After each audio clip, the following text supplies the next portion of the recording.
Now we shall begin. You should answer the questions as you listen because you will not hear the recording a second time. Listen carefully and answer questions 1 to 4. Good afternoon, Dreamtime Travel. How can I help you? Oh, hello. I'm interested in the holidays you offer along the coast near here. Yes, we operate several tours up the coast. Where in particular did you want to go? Well, I like the sound of the holiday that mentioned whales. Was it whale watching? Oh, that's our whale watch experience. It's very popular and it's based in a lovely little town with nice beaches. Oh, right. And how long does it last? It's 2 days. That includes 4 hours travel time each way from here. Good. I don't want to be away any longer than that. So, is that by coach? Actually, it's by minibus. We like to keep those tours small and personal, so we don't take a whole coachload of people. In fact, we only take up to 15 people on this tour, although we do run it with just 12 or 13. Oh, right. So, do you run these tours often? Well, it depends on the time of year. Of course, in peak times, like the summer holidays, we do them every weekend, but at the moment, it's usually once a month at most. And when is the next one going? Let me see. There's one in 3 weeks' time, which is April the 18th, and then we don't have another one until June the 2nd. All right. And is April a good time to go? Pretty good, though the really good time is later in the year. I have to say, though, that the whale sighting is only one of the many things offered. Really? Yes, the hotel itself where you stay has great facilities. It's called the Palisades. The Paris what? No, it's actually the Palisades. Pallilsades. It's right on the main beach there. Oh, I see. All of the rooms have nice views and the food is really good there too. Oh, right. Before you hear the rest of the conversation, you have some time to look at questions 5 to 10.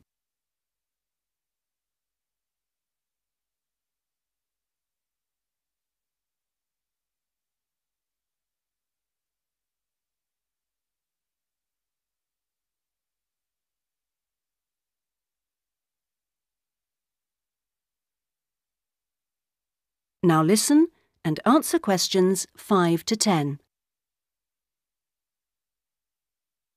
And what about the other things, that are included in the price? Oh, there are lots of things. If you don't want to do the whale watch cruise, your guide will take anyone who is interested either on a bushwalk through the national park near the hotel, and there's no extra charge for that, or on a fishing trip. That's an extra $12, I think. And there's also a reptile park in town. That costs more or less the same. No, I think I'd prefer whales to snakes. Yeah. And if you just want to relax, you're free to sit by the hotel pool or go down the beach. Oh, and they also have tennis courts at the hotel, but you have to pay for those by the hour. But there are table tennis tables downstairs, and they're part of the accommodation package. Just speak to your guide. Well, that sounds good. So how much is the basic tour price? At this time of year, it's usually around $300, but let me check.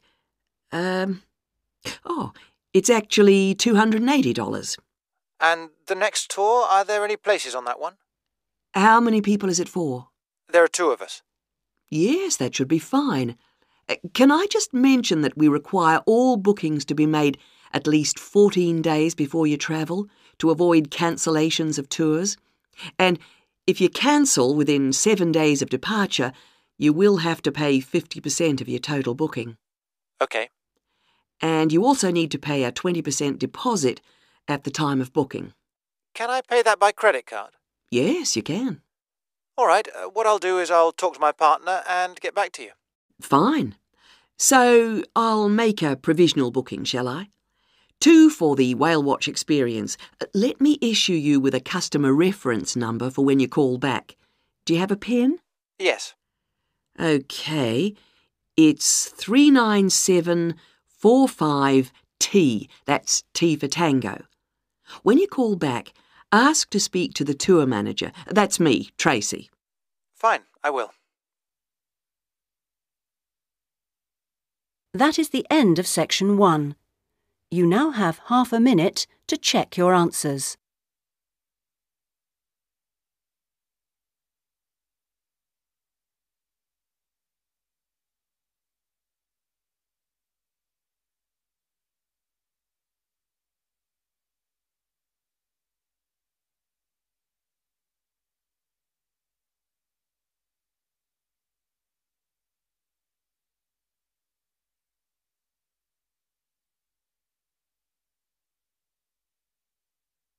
Now turn to section 2.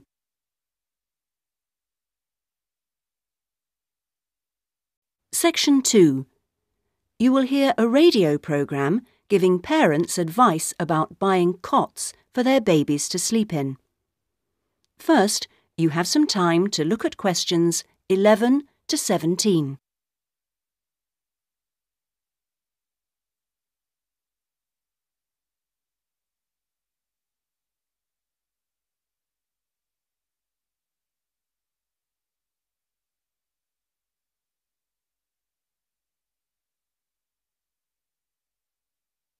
Now listen carefully and answer questions 11 to 17. Hello and welcome to today's Buyer Beware program, where we give you some tips on how to spend your money wisely. Now, in today's show, we're looking at beds for children and babies. Let's start by looking at baby cots. That's for children of up to 3 years old. We tested 3 different cots, all in the budget price range, and as usual, we will feature the good points, the problems, and our verdict. The first cot we looked at was by BabySafe, and it had several good points to recommend it. Our testers liked the fact that it had 4 wheels, so it was easy to move around. The only slight problems with this cot were that it had no brakes, but they didn't think that mattered too much. At first, they were a bit concerned about the side bar because they felt babies could trap their fingers in it. But our testers felt that this was unlikely to happen, so they've given this one a verdict of satisfactory. The next cot was by Choice Cots, and this time our testers were pleased to find a cot which is simple to put together, unlike others we looked at. On the minus side, our testers did not like the fact that the side of the cot did not drop down, making it difficult to pick up newborn babies. However, the real problem with this cot was the space between the bars. Our testers found they were too wide and a baby could easily trap his head. We felt this was a real safety hazard, and so we've labelled this one dangerous, I'm afraid. Before you hear the rest of the programme, you have some time to look at questions 18 to 20.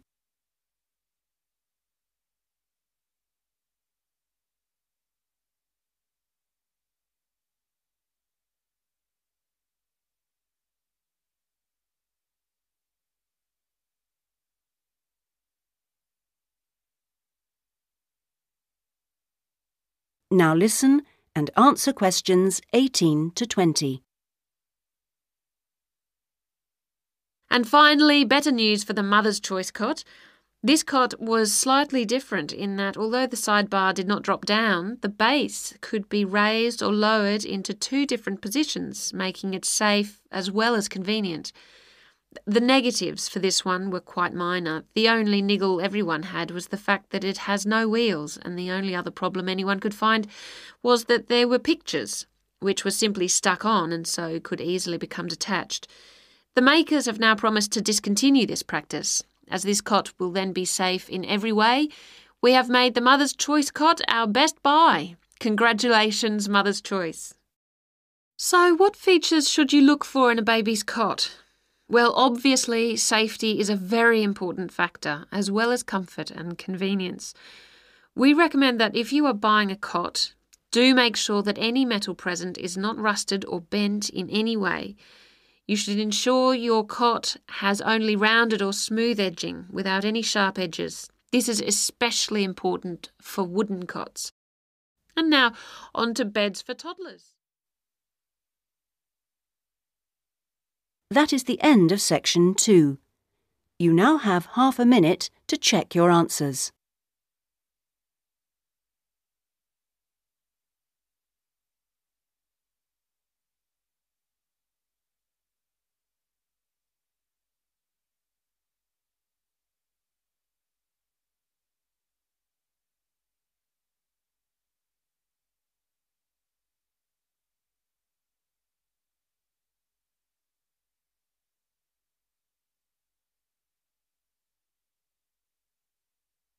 Now turn to section 3.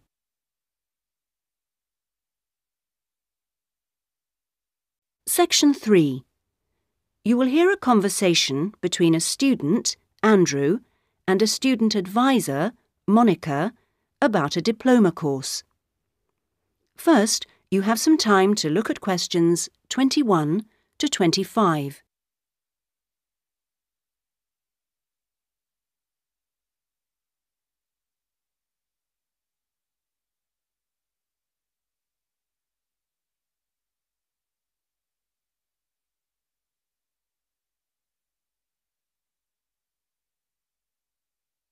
Now listen carefully and answer questions 21 to 25. Excuse me, I was told to come here for advice about management diploma courses. You've certainly come to the right place. Hi, my name is Monica. Nice to meet you. My name is Andrew Harris. So, Andrew, have you seen our diploma course prospectus yet? Yes, I've already looked at it. In fact, I thought the information on course content was really useful.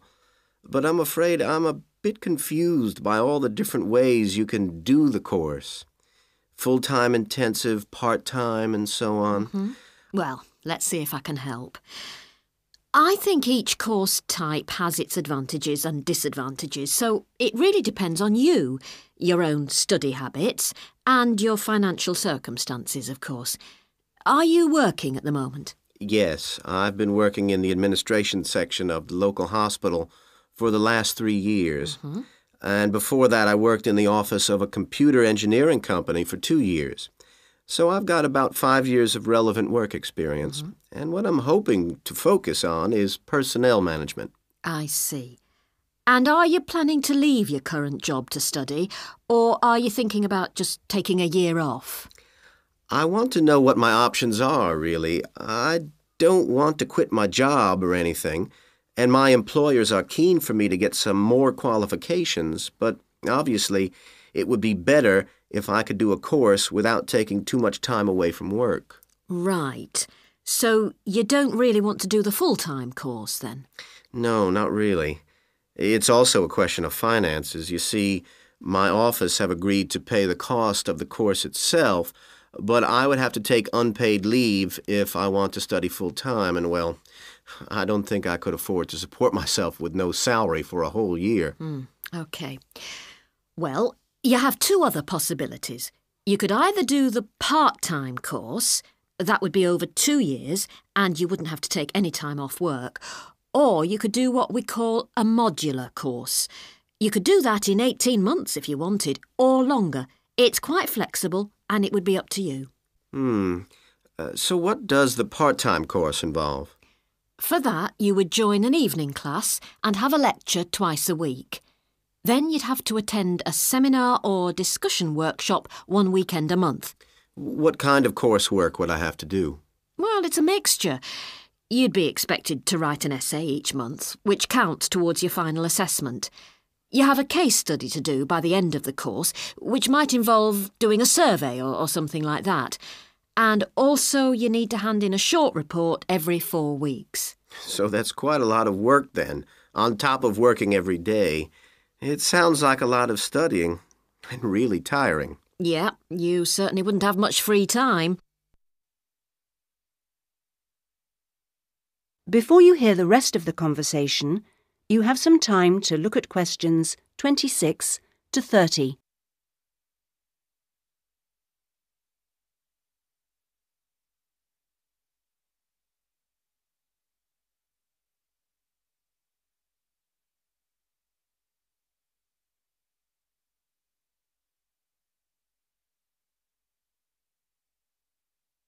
Now listen and answer questions 26 to 30. What about the modular course? What would I have to do for that? Well, that's where you get the opportunity to study full-time for short periods. That way you can cover a lot of coursework and attend lectures and seminars during the day. And each module lasts for one term, say about 12 weeks at a time. There are obvious advantages in this, the main one being that you can study in a much more intensive way, which suits some people much better. And how many of these modules would I have to do to get the diploma? The current programme is 2 modules, and then you have to choose a topic to work in more depth. But you can base that on your job, and so you don't need to be away from the office. And how long it takes is up to you. Mm-hmm. The important thing is that you don't have to study and work. You can focus on one thing at a time. Yes, I can see that. It certainly sounds attractive. It would be more expensive, though. I mean, I'd have to support myself without pay for each module. That's true, so that might be a problem for you. Look, why don't you talk this over with your employers and then come back? That is the end of section 3. You now have half a minute to check your answers.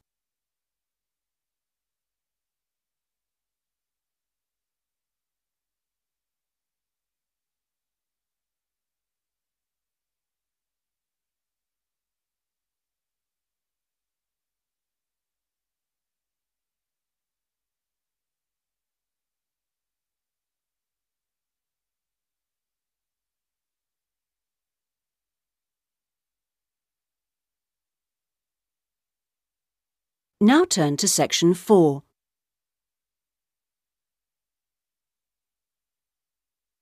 Section 4.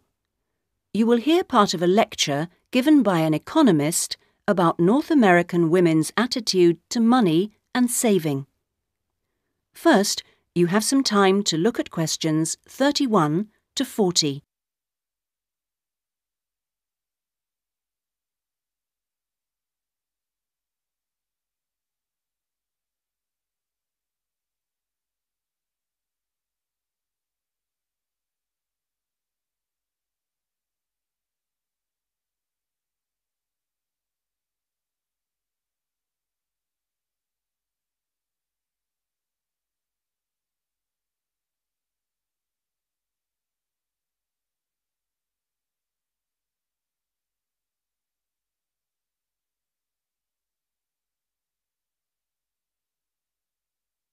Now listen carefully and answer questions 31 to 40.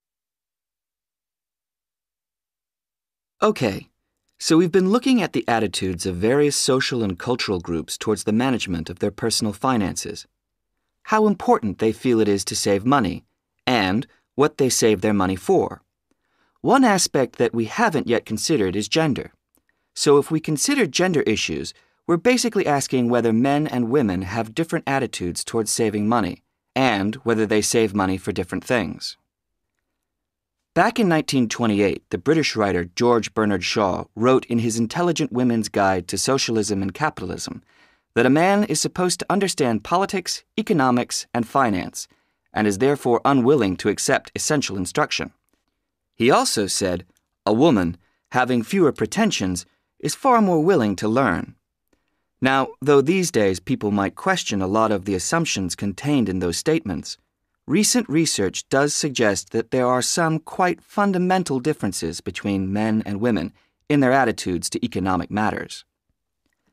Let's look at what men and women actually save for.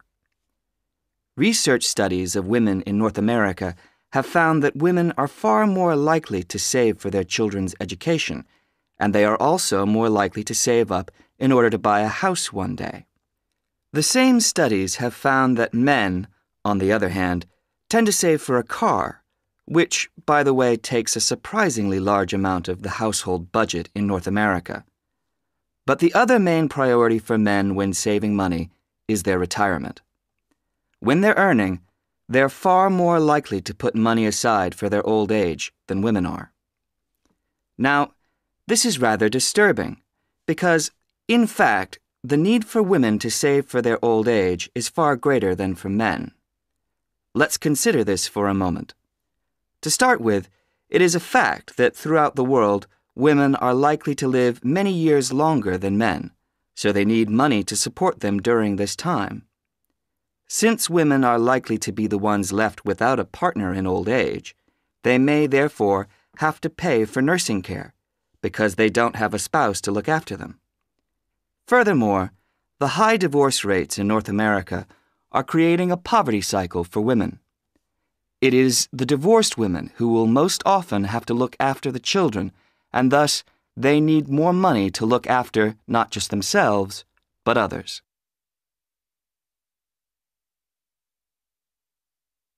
So what can be done about this situation?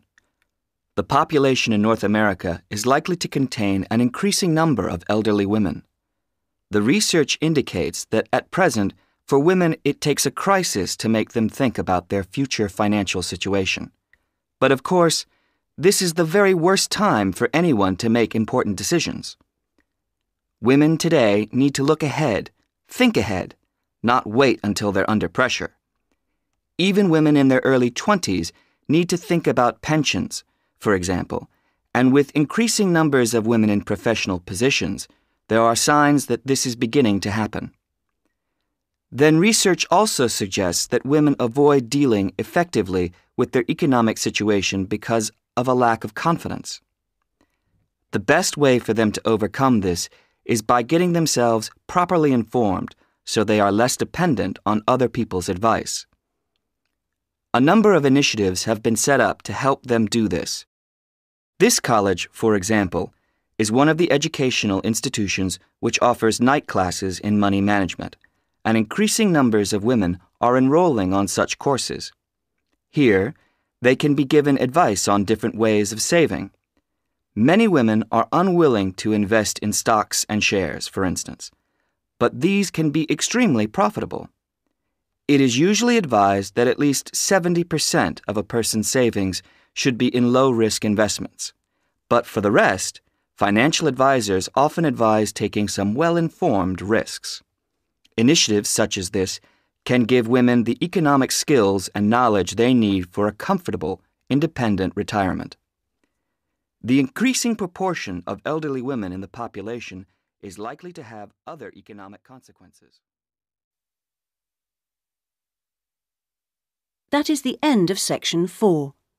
You now have half a minute to check your answers.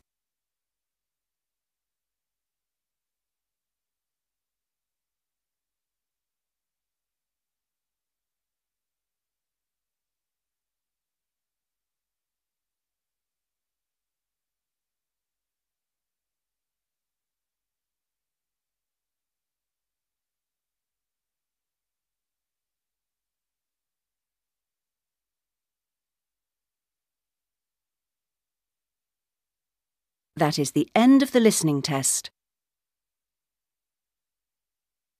In the IELTS test, you would now have 10 minutes to transfer your answers to the listening answer sheet.